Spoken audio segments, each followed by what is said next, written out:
What's going on, Omnibuddies? Mitch here, and today we are doing another Omnibuddy overview. What are we looking at today? We are looking at Mike Richardson's and Stan Sakai's, I'm gonna say it, it's a masterpiece, 47 Ronin.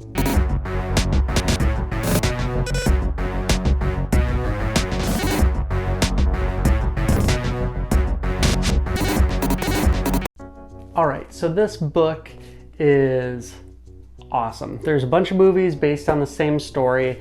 There's a old school movie, like black and white. There's a Keanu Reeves movie, which I had no idea. I don't know how I even missed that. Kind of sounds familiar, but yeah, there's a Keanu Reeves movie based on this story too. But this is the graphic novel adaptation of the story. It's kind of folklore based, but it is based on a true story from Japan.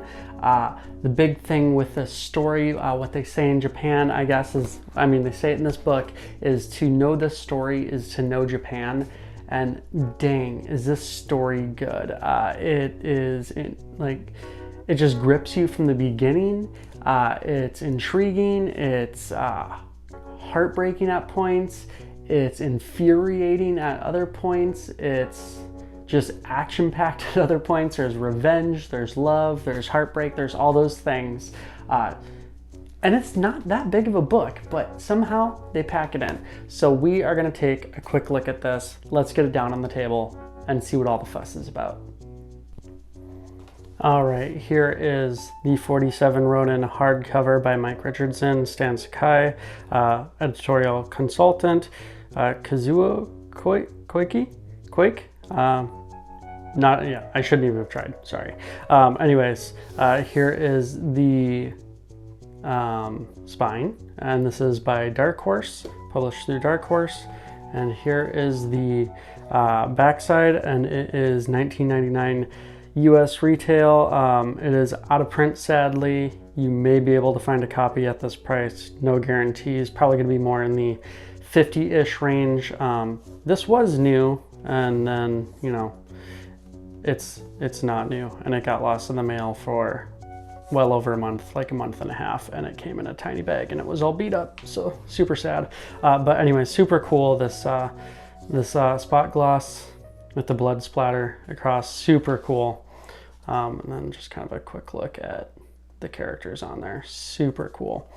So this is based on a true story, the tale, 47 Ronin, the tale of loyal retainers, and this is kind of all throughout it, is to know this story is to know Japan. And this story, wow, it just blew me away. The art is amazing. Kind of starts like how you'd unexpected, a man paying homage to the dead, and you kind of find out why. Again, I'm not going to go too into this story in my overviews. I like to kind of show off a little bit of the story, but talk about the art, the feelings, that kind of a thing, because I don't like to give away the stories. Because I like people to be surprised. Like, I don't even like to watch trailers because I'd rather people be surprised. But it is really cool, is it does have these footnotes on there, so you can kind of see, it explains it, which is super cool, super nice for people like me who may not understand what some of these things are, like a Yamaga Soko, I think is how it's pronounced. So it kind of goes into what all that they are, historical and all that. And other, obviously the language barrier, things like that. And it kind of tells it in chapters throughout the years, really. Kind of goes through almost days, weeks, months, and then kind of goes into the years. So it kind of goes through, it feels like it kind of speeds up, like it's going day by day, but then it kind of starts jumping more and more as time goes on, as the story unfolds. And it's just kind of a tale of someone wrongfully accused and a master who something happens to him, and his loyal retainers, his 47 Ronin, go out for some revenge and get their revenge, and how they do it and will they be successful, kind of a thing. Very cool, like political sides of things, meeting a lot of history and a lot of small character interactions, and just super interesting stuff. Very well told. I love Stan's art. It just fits this story so perfectly. How the body language, the faces, just the direction and flow of the paneling, and how the characters are set up. It's just so well done.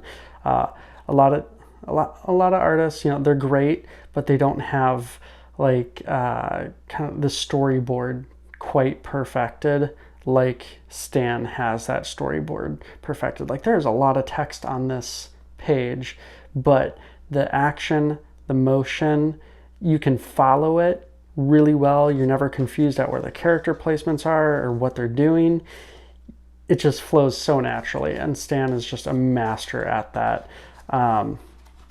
So yeah, we are going to skip some of this stuff so you don't see everything that happens, but really cool splash pages. This is where it's like, man, I would love, like I was saying before, like the details of the faces and how their reactions. Like, this is a pretty small book. This is probably the size of like a Premiere hardcover, so it's not oversized at all. I would love to see this art blown up in absolute format. Stan's art, like with the artist edition for Grasscutter from Usagi, that art just blown up is just unbelievable. So it would be amazing to see this book in that, and seeing how out of print it is, be so cool to see this come back into print and explore that.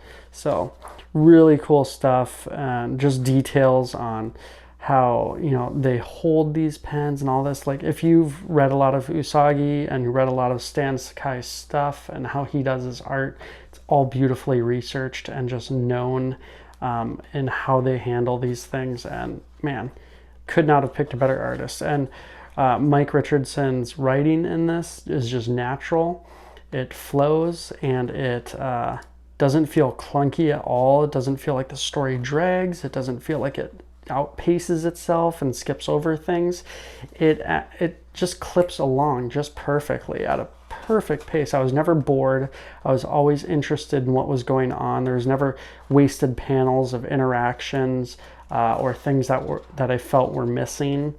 Like, oh, I don't understand this person's motivation. It was all there, and it was well told and well motivated. No one seemed like they're acting out of character, or, oh man, these interactions were just beautifully done. Just beautiful. Chef kiss.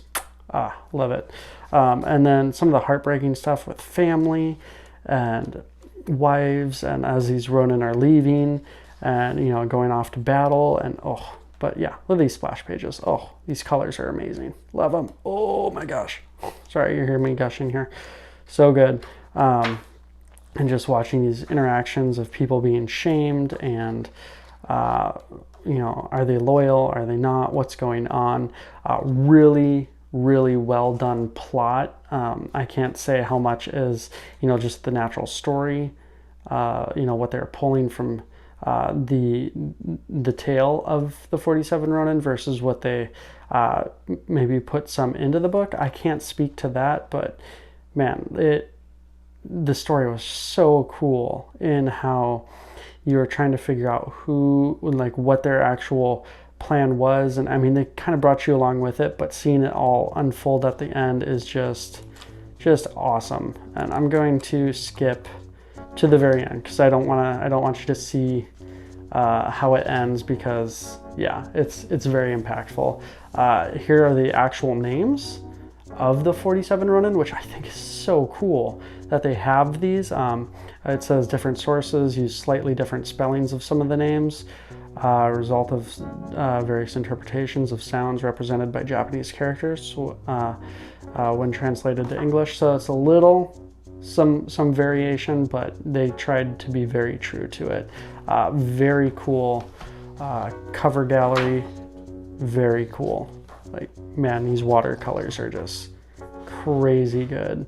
And these are like classic Stan Sakai stuff. Just wow. And then the Road to 47 Ronin by Mike Richardson, where he talks about just how the story came, how he discovered the story and heard about it, and then his story of working on it and then trying to find an artist, which is pretty cool. And then interview with the Ronin. So there's a ton of background stuff in here too, which is just so cool. You don't always get this in collected editions, but this has just a lot of historical knowledge and cool behind the scenes and other pieces of art that that revolves around the 47 Ronin. And then the author bios and artist bio and all that. So super cool stuff. Love the end sheets too. Really nice. And it's a really well made book too. I mean, this one got all beat up, but it's got, it's a small book, but it's definitely got good binding, good sewn binding. Really enjoyed this book. So that is a quick overview.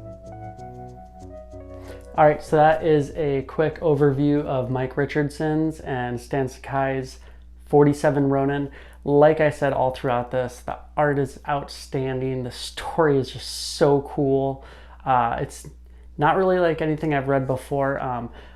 In the back of the book, in the extras, Mike Richardson talks about trying to find the right artist for this book, and he landed perfectly when he landed with Stan Sakai. I'm a little impartial, obviously, because I love Usagi Yojimbo. If you know me, you know I love Usagi.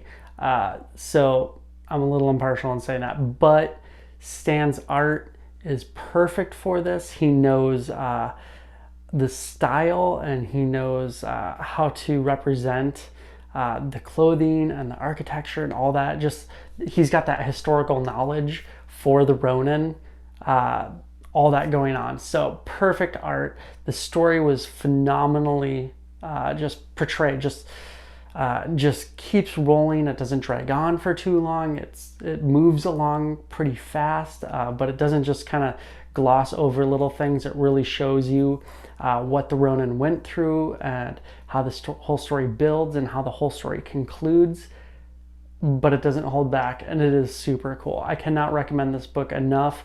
Sadly, the hardcover is out of print and it's not super easy to find. You can find them around for, I think you can find them for, $40-50, sometimes up into $100-ish for brand new sealed. I bought this book, what was supposed to be new, but it got lost in the mail for a month and a half. And when it did finally show up, it was in a not a Ziploc bag. That would actually be probably thicker, but just like a little thin bag, and it was just complete. It was tight to it, so there was no room for it to move around, which, but the book was just all over the place, as you could see from it. It was just beat up beyond all, but it's definitely holding together, at least. So I think in the future I'm going to have to try and find a brand new copy, just so I can have a reader copy and a collectible copy, because that's how I am. I really do hope they print this in either an oversized hardcover, or what I'd really like is an absolute sized with like a slipcase or something like that with a ton of extras. I think that would be amazing. There's so much history in there. It would be really cool to have a whole bunch more history on it, and a lot of the research they had to do for it. I think that would be awesome.